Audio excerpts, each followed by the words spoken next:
Hello there, welcome to the Perfume Experience. Welcome back to another fragrance review. And today we're going to do Ahmed Al Maghribi fragrance. And this is a popular fragrance also from the house of Ahmed Al Maghribi. It does very well because of its budget-friendly pricing, and it's a great fragrance in terms of performance as well. And it's a popular alt of a very popular fragrance from the house of Dolce & Gabbana, right? So we're talking about Ahmed Al Maghribi's Maani, and I had featured this in the office fragrances list, so I'm doing a dedicated review for it. So stick around to the very end to find out how good is this particular fragrance and why should you consider getting this under 2,000 rupees as a budget, right? So you're watching the Perfume Experience. My name is Rodney. Let's get going right after this.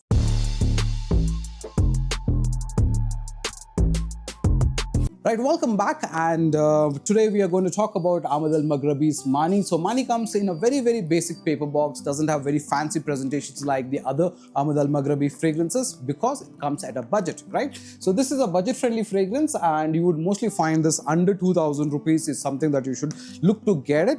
For that particular price, this is a very good value in terms of a fragrance because it smells very nice, and it kind of looks like this. So let me show you. This is how the bottle looks. It's a very nice looking bottle, and you will feel some kind of granules that are floating around in the bottle.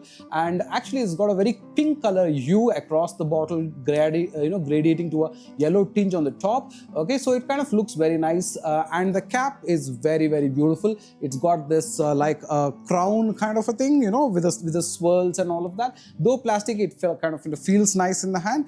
The bottle is definitely good, and the sprayer is fab. Okay, so let me do the sprayer, and this is 40% volume, so this is a 60% concentration. So I mean, they generally have fragrances which are almost 50% concentration and 50% fragrance alcohol, right? So let's do a sprayer, and it kind of sprays very nicely. I'll try and do one there, it kind of comes back at you, right? All right, so it smells very nice, and you kind of, like the fragrance smell very much. I'll put one on the hand as well. So you will see a good amount of stain on your hand when you put on the fragrance because that is how high the oil concentration is. Now, what you kind of get immediately is a nice, slightly sweet type of opening with a good amount of spice element is something that you immediately notice. You smell a good amount of citrus and orange coming together, some type of a orangey amalgamation of notes coming together. And then you do, like I said, get a little bit of hints of spice elements, but then you are also followed by a little bit of earthy texture. And you can kind of smell a good amount of woody vibe. Now the woody vibe is quite low. There is the earthiness that is more prominent, and of course the spice element, right? Now this is a very nicely done fragrance, especially if you like fragrances that have a good zesty opening, a good burst of energy, and of course a little bit of sweetness mixed with spicy elements, and of course a very earthy touch to the whole atmosphere. Then this is really good, right? So now from a notes point of view, this particular fragrance typically opens up with juniper berries. Okay, so juniper berries is the prominent note on this particular fragrance, where you kind of get that tartness, you get that berry type of plumacious tartness that is there on this particular fragrance, mixed with blood orange. So that's a core component. Blood orange here is slightly more denser, more bitter than your typical orange, so it's more reddish in nature. So blood orange is there, of course, then of course citrus, and of course lemon, right? So you see a lot of the citrus family coming together. You have the bitter lemon, you have the bergamot, and of course you have blood orange coming along with the berry, right? So post this, the fragrance actually has got a very nice amount of spice elements, and the spice comes from a note called as pimento. Now pimento is actually a spicy chili type of a note where there is this particular element of spiciness, and along with this there is of course lavender, there's clair sage as well, and I think a little bit of geranium in the heart notes also gives this particular fragrance that entire aroma of spicy elements. But the pimento makes the spicy element a little more spicier compared to geranium spice or lavender. Lavender basically brings the powdery nature to this particular fragrance. Okay, now in the dry down is where there is a lot of things happening, and the earthy notes is basically coming to you from vetiver. Okay, now there is a good amount of vetiver, there is I think a good amount of cedar coming in as well, so gives that earthy feeling. Now in most fragrances, whenever there is vetiver, there's also another element that adds spice to it, is patchouli. So here also you do have patchouli coming together. So if you look at overall in terms of the number of spice notes on this particular fragrance is pretty high. So patchouli, you have vetiver, and then of course you do have pimento, you have geranium, and of course right at the top you do have blood orange also, which has got that spicy tart, citrusy, bitter component, right? So you would kind of think about this as a fruity fragrance, at the same time a spicy type of a fragrance, which makes this particular smell very unique, and it smells very dense and very rich.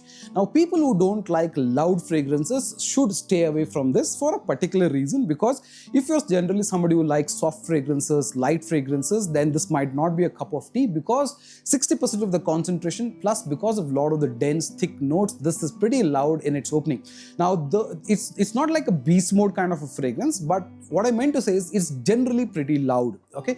And you can kind of wear it on apparel. It's a linear type of a fragrance, so all throughout the time, from the time it opens up, it does pretty well, and it sticks around as a very dense fragrance. Now this is a very popular fragrances dupe, and I am talking about the Dolce and Gabbana's K. Okay, now K by King is basically the same fragrance. If you kind of smell them up close to next to each other, they do. And when I've done the comparison, it's almost literally the same from the opening to dry down. The one or couple of differences that I would say is in the OG that I have, the decant that I have here, in the opening, there is a lot of lightness in some of the citrus notes that you observe, which is not in the case of Ahmed Al Maghribi, because here it's very dense. Also to note, I think this is a EDT concentration, so I'm guessing this should hardly be about 10-12% of concentration, whereas this is almost a 60% concentration.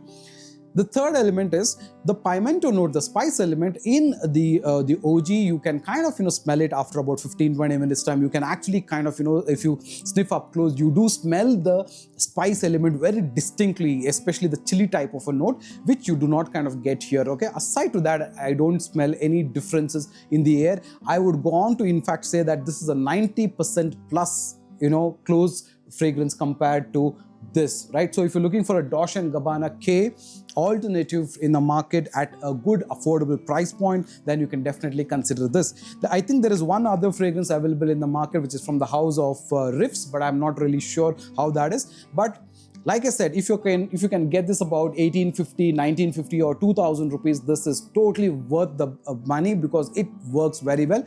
Now in terms of performance, this projects really well. It does 2.5 to 3 feet of projection very good. If you are able to do about 10-12, it's way high. I would say do about 8-10 sprays and you should get optimum performance, especially for office wear, indoors. Even you can wear it for outdoors as well. It can be a summer scent as well, but I'm not too sure if you will get a lot of summer related nuances or performance.